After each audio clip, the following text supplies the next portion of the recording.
ओम गणेश, जय माता दी।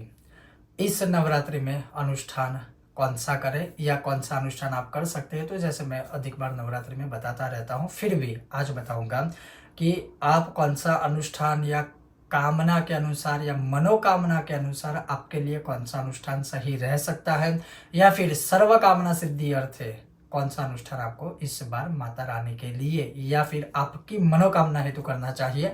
अगर आपको यह विषय वीडियो पसंद आता है तो लाइक करें, शेयर करें, चैनल पर नए हो तो सब्सक्राइब कीजिएगा। तो चलिए शुरू करते हैं। सर्वप्रथम, जैसे मैं हर बार कहता हूं कि अगर आप दुर्गा सप्तशती का पाठ कर पाए, लेकिन अगर आपको सही से पूर्ण रूप से आता है संस्कृत में, तभी कीजिएगा। उससे बड़ा और कोई पाठ माता रानी के लिए है ही नहीं, ना कभी हो सकता है। लेकिन बहुत लोगों का प्रश्न ये भी था कि गुरुजी क्या हिंदी में, गुजराती में, मराठी में या अपनी रीजनल लैंग्वेज में कर सकते हैं? जी अवश्य कर सकते हैं पाठ, इसमें कोई दिक्कत नहीं है। जैसे हम कोई ग्रंथ चरित्र पढ़ते हैं, वैसे ही माता रानी का यह चरित्र है वो पढ़ सकते हैं।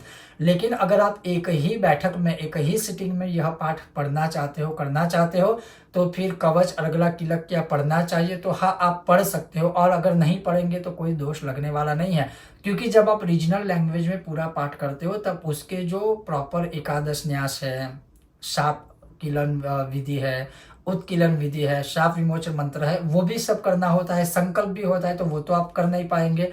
तो इसीलिए आप सीधा यह पाठ पढ़ सकते हो, कोई दिक्कत नहीं है। अगर यह दुर्गा सप्तशती का पाठ ना कर पाए तो 9 पाठ कुंजिका स्तोत्र के, 9 पाठ दुर्गा सप्तश्लोकी के और 9 पाठ दुर्गा 32 नाम माला के। उसका क्रम अगर मैं कहूँ तो सबसे पहले दुर्गा सप्तश्लोकी के 9 पाठ, उसके पश्चात जो सिद्ध कुंजिका है उसके 9 पाठ, और उसके पश्चात 9 पाठ श्री सिद्ध कुंजिका स्तोत्र के आप कर सकते हो। मतलब 9 पाठ पहले हो गए दुर्गा सप्तश्लोकी के, 9 पाठ हो गए कुंजिका स्तोत्र के, और 9 पाठ हो गए दुर्गा 32 नाम स्तोत्र के या फिर माला नाम का। तो ये 3 हो गए। उसके पश्चात अगर आप चाहे तो श्री सूक्तम के प्रतिदिन 16 पाठ 9 दिनों तक कर सकते हो। श्री सूक्तम के पाठ करने से अवश्य ही धन से जुड़ी हुई समस्या का अंत होगा और धन आगमन के द्वार खुल जाएंगे। उसके अलावा अगर आपको आकस्मिक रूप से तीव्र, बहुत ही शीघ्र धन प्राप्त करना है तो सांपुटिक श्री सूक्तम के यथाशक्ति पाठ कीजिए, या फिर आप कर सकते हो। अब अनुष्ठान जो है वो मैं इस वीडियो के अंत में आपको एक्सप्लेन करूंगा, लेकिन सांपुटिक श्री सूक्तम के आप यथाशक्ति पाठ कर सकते हो। उसके अलावा आकस्मिक धन प्राप्त करना है, जो अनएक्सपेक्टेड पैसे हम कह सकते हैं, मनी बोल सकते हैं, तो उसके लिए कनक धारा स्तोत्र से उत्तम और कोई स्तोत्र पाठ हो नहीं सकता। तो कनक धारा स्तोत्र के पाठ कर सकते हो। अगर आप चाहे तो इंद्र कृत महालक्ष्मी अष्टकम जो है वह भी आप यथाशक्ति पाठ कर सकते हो। अब अगर कोई कर्ज से पीड़ित है, बहुत उसके ऊपर कर्जा बढ़ गया है, बाकी सारी चीजों को भूल जाइए, केवल इन 9 दिनों तक गणपति ऋण मुक्ति जो स्तोत्र है उसका ही अनुष्ठान कीजिए। 1200 पाठ का मतलब हर एक दिन आपको 120 पाठ करने हैं, और 9 दिन की गिनती करें तो अधिक पाठ थोड़े होंगे, तो आप अपने हिसाब से काउंट करके 9 दिनों में वह 1200 पाठ पूर्ण कर लीजिए। संभव है तो दशांश यज्ञ तर्पण मार्जन कीजिएगा, अगर नहीं संभव है तो उसके ही दशांश पाठ आप कर सकते हो। कर्ज मुक्ति के लिए यह रामबाण उपाय है और यह हमारे द्वारा अनुभवित है। इसके अलावा अगर आप शत्रुओं से परेशान हो, शत्रुओं से बहुत ही पीड़ित हो, तो बगलामुखी माला मंत्र के 1000 पाठ का अनुष्ठान करना चाहिए। अगर उतना ना कर पाए कोई बात नहीं है, हर रोज 11-11 पाठ कीजिए और 9 दिनों में 108 पाठ या फिर 100 पाठ आप पूर्ण कर लीजिए। इसके अलावा बगला प्रत्यंगिरा कवच है, जो मारण, मोहन, वशीकरण, उच्चाटन, स्तंभन और विद्वेषण, इन सारी चीजों से आपको बचाएगा। उसके प्रतिदिन 100 पाठ कीजिए। 9 दिनों में काउंटिंग ऐसा कीजिए कि 9 दिन में आप 1000 पाठ पूर्ण कीजिए, 100 की जगह 110 कीजिए। तो इस प्रकार से आप जो भी है काउंट आप अपने आप हिसाब से कर लीजिएगा। इसके अलावा अगर हम बात करें देवी माँ के जो स्तोत्र है, जैसे भवानी अष्टकम है, भवानी अष्टकम उसका पाठ आप कर सकते हो।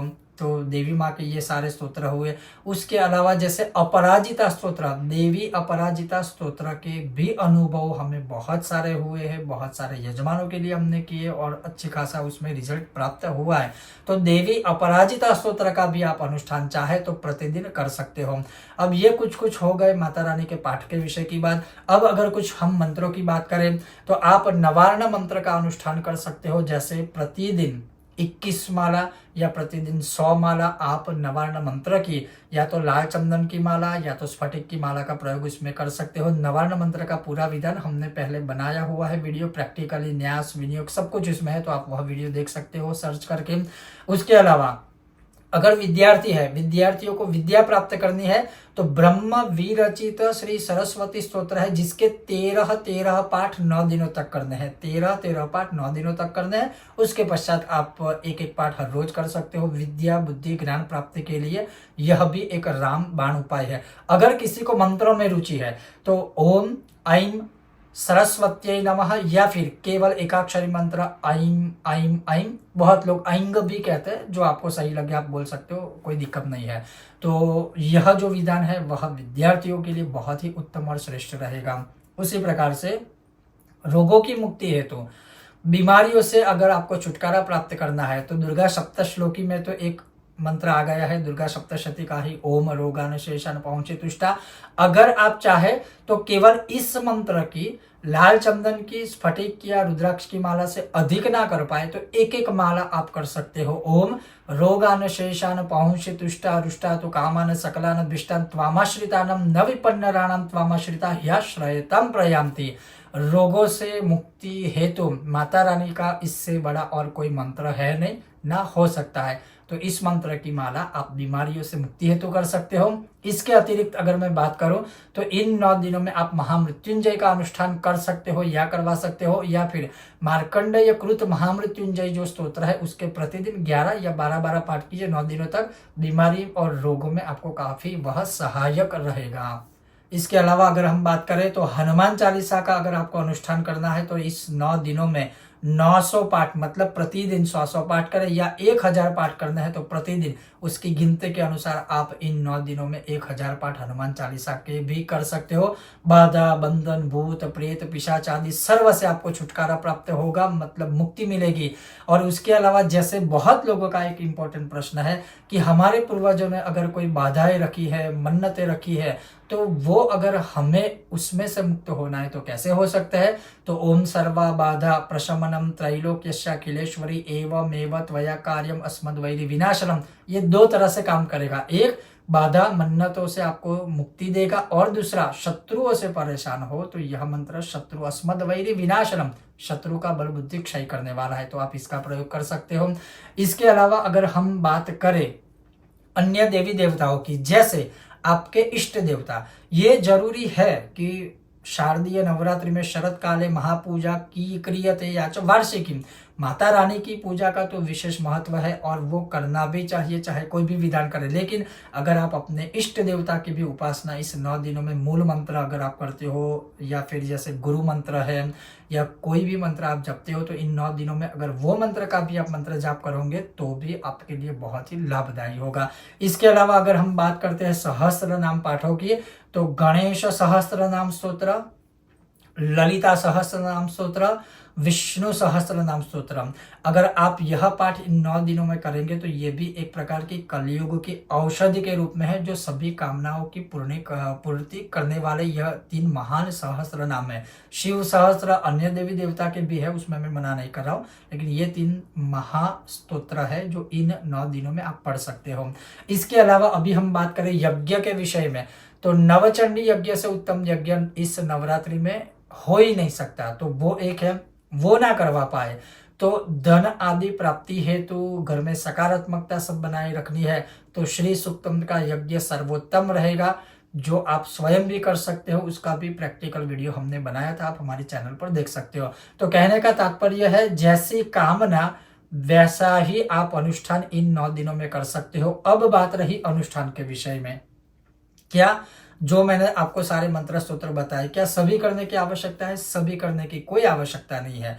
आप चाहे, जैसे मानिए कि किसी ने एकाक्षरी मंत्र की दीक्षा ली है या कोई मंत्र जाप कर रहा है, जैसे श्रीम, जैसे आइम, जैसे क्लीम, जैसे ह्रीम, तो ये जो मालाएं हैं वो पूरे 9 दिन तक बस 50 माला 100 माला आप उसी को पकड़ के चलिए, वही आपकी कामनाओं की पूर्ति करेगा। बहुत सारी चीजें करने की आवश्यकता नहीं है। या फिर एक अनुष्ठान, जैसे मैंने कहा ना कि 9 पाठों का, अर्थात हम दुर्गा सप्तश्लोकी सिद्ध कुंजिका और दुर्गा 32 नाम माला, तो ऐसे आप अनुष्ठान कर सकते हो। अगर किसी को सिर्फ ये अनुष्ठान करना है दुर्गा 32 नाम माला का, जो माँ भगवती ने ही उसके कथा में रहस्य में बताया है, 320 पाठ आप कर सकते हो, जो सबसे लघु अनुष्ठान है। तो इस 9 दिनों में आप 32, 33, 35 पाठ करके उसका काउंटिंग करिए, 320 पाठ पूर्ण कर लीजिए। अगर किसी को 3232 पाठ करने हैं तो हर रोज आपको 330 340 के आसपास पाठ करने पड़ेंगे, तब जाके 9 दिनों में पूरे 3200 पाठ पूर्ण होंगे। तो कहने का तात्पर्य है, बहुत सारी चीजें करने की आवश्यकता नहीं है। कोई एक मंत्र या कोई एक स्तोत्र लेकर चलिए, यह आपकी कामना पूर्ति करेंगे। इसके अतिरिक्त आप जैसे सहस्त्र नाम हो गया, अभिषेक कर्म हो गया, पाठ हो गया, कवच हो गया, आप ये सारी चीजें कर सकते हो। और इन सारी चीजों में से कोई भी अनुष्ठान ना कर पाए, केवल 2 विषय ऐसे हैं जो मैं आपको सजेस्ट करूंगा। एक, प्रातः काल माता रानी के सामने आप दिया अर्पण करें, दीपदान करें, मतलब गौ माता के घी का दीपक प्रज्वलित करें, धूप बत्ती प्रज्वलित करें, माता रानी को प्रार्थना कीजिए, इतना भी बहुत है। और वैसे ही सायं काल, संध्या काल या फिर रात्रि काल में माता रानी का यह जो नवरात्र में महत्व वो अधिक रहता है, तो उस टाइम पे आप दीपदान कीजिए, अर्थात दिया प्रज्वलित कीजिए, धूप बत्ती प्रज्वलित कीजिए और माता रानी की आरती अवश्य कीजिए। सपरिवार सभी लोग इकट्ठा होकर माता रानी की आरती कीजिए हर रोज। इतना करने मात्र से भी माँ भगवती प्रसन्न होती है। लेकिन इसके साथ साथ अगर आप ये सारे अनुष्ठान करते हैं तो अनुष्ठान के जो नियम होते हैं, ब्रह्मचर्य का पालन है, फिर झूठ नहीं बोलना है, भूमि शयन है, बहुत सारे ऐसे नियम होते हैं कठिन, वो नियमों का भी पालन करना आवश्यक होता है। हाँ, मैं ये कहूंगा कि गर्भवती महिलाएं कभी भी अनुष्ठान नहीं कर सकती। हाँ, पूजा पाठ भक्ति कीजिए, लेकिन उपवास, भूखा रहना, ये सारी चीजें मत कीजिए। छोटे बच्चे को करने की आवश्यकता नहीं है, बड़े बुजुर्गों को भी आवश्यकता नहीं है, जो बीमार है उनको भी आवश्यकता नहीं है। वो सिर्फ माँ दुर्गा का स्मरण करें, दुर्गा दुर्गा दुर्गा, तब भी चल जाता है। तो कहने का तात्पर्य है, जैसी कामना वैसा अनुष्ठान इस नवरात्रि में आप कर सकते हो। ओम गणेश, जय माता दी।